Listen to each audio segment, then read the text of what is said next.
अस्सलाम वालेकुम, शमा न्यूज़ के साथ मैं हूं अदील अहमद। आइए नजर डालते हैं अब तक की हेडलाइन। बिस्मिल्लाहिर्रहमानिर्रहीम। जैसे कि मैं अपने पिछले व्लॉग में आपको बता चुका हूं कि अहमद हसन ड्राइवर ने डीआईजी मलिक अशरफ के सीने में 6 की 6 गोलियां उतार दी।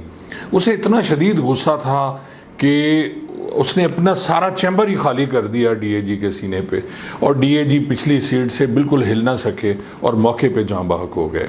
इसके बाद अहमद हसन ने असलम को धमकी दी कि अगर उसने उसकी मदद ना की तो उसे जान से मार देगा।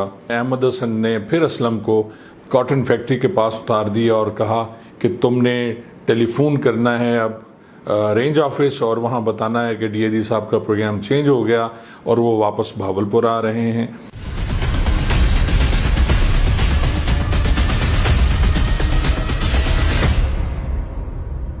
अहमद हसन ने अब प्लान बनाया था कि वो डीआईजी को तो कत्ल कर चुका है, अब उसके साथ वो SSP range crime Shah Hussain और चौधरी मुनीर पीए को भी कत्ल करना चाहता था।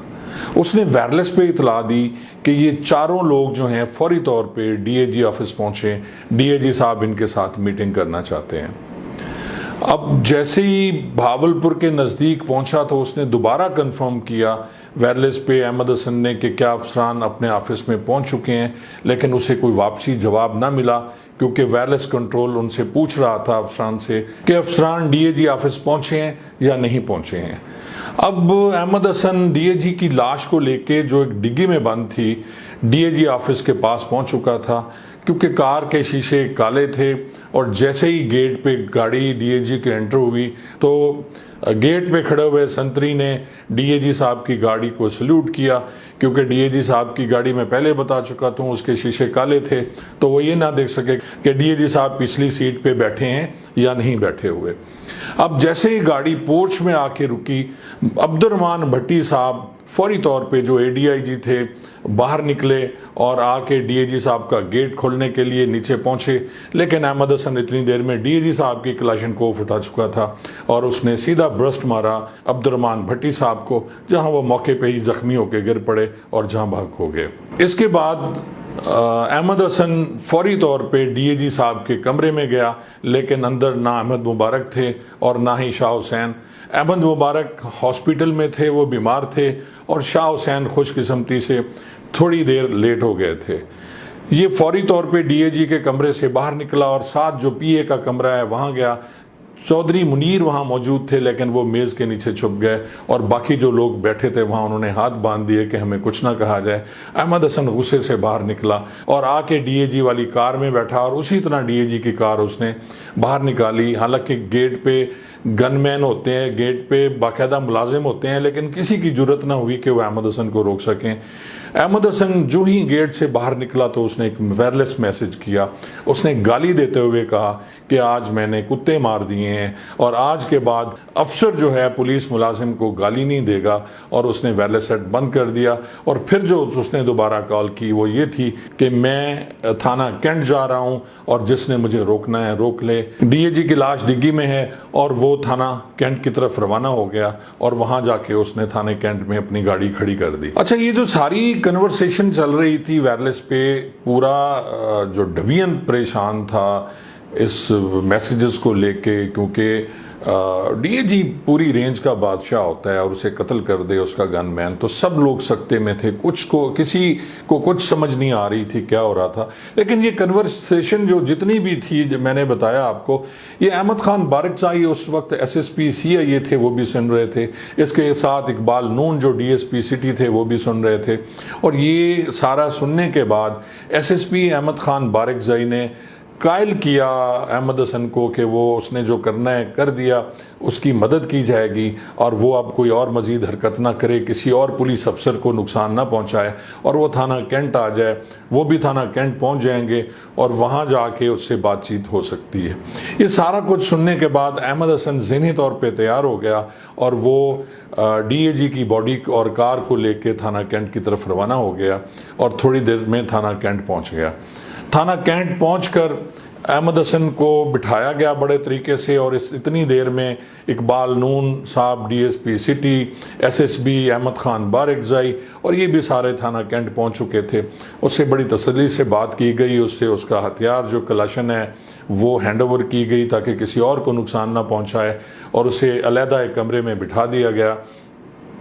अब डीएजी की लाश जो डिग्गी में थी उसको बाहर निकाला गया और बाकी कार्रवाई की गई, और उनको बॉडी जैसे होता है कि जी पोस्टमार्टम के लिए भिजवाई गई। जो कानूनी कार्रवाई है वो की गई, और ये जो मुकदमात दर्ज हुए वो इस तरह हुए कि जो डीएजी के कत्ल वाला मुकदमा है वो थाना चनीगोट में दर्ज हुआ, और जो अब्दुर्रहमान भट्टी साहब का मुकदमा है वो थाना सिविल लाइंस बहावलपुर में दर्ज हुआ, क्योंकि ये जो एरिया था डीएजी ऑफिस ये थाना सिविल लाइंस बहावलपुर में है, और सारी कार्रवाई की गई। ये मुकदमे का मुद्दई जो है वो डीएजी साहब के बेटे को बनाया गया था जो चनीगोट में दर्ज हुआ था, और जो यहाँ का मुकदमा था उसमें अहमद खान बारिकज़ई खुद मुद्दई बने थे।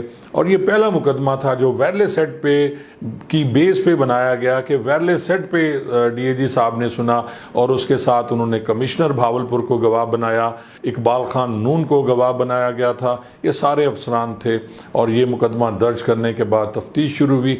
इसमें बड़ी इंपॉर्टेंट बात यह है कि बहुत से लोगों को शक था कि डीएजी को मरवाने में भावलपुर के कुछ पुलिस अफसरान का भी हाथ हो सकता है, क्योंकि जब डीएजी साहब रहीम यार खान जा रहे थे तो वो कुछ ऐसे पुलिस अफसरान थे जिनकी फाइलें थी उनके पास, करप्शन के उन पे चार्जेस थे, और वो फाइनल कर चुके थे उन चार्जेस के बाद कि वो जाके उन पुलिस अफसरान को नौकरी से बर्खास्त कर देंगे।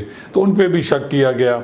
एलीट के जो गाड़ी थी उनको, और इसी दौरान असलम भी वापस आ गया, असलम को भी गिरफ्तार कर लिया गया, लेकिन एलीट के जवानों पे कोई जुर्म साबित नहीं हुआ।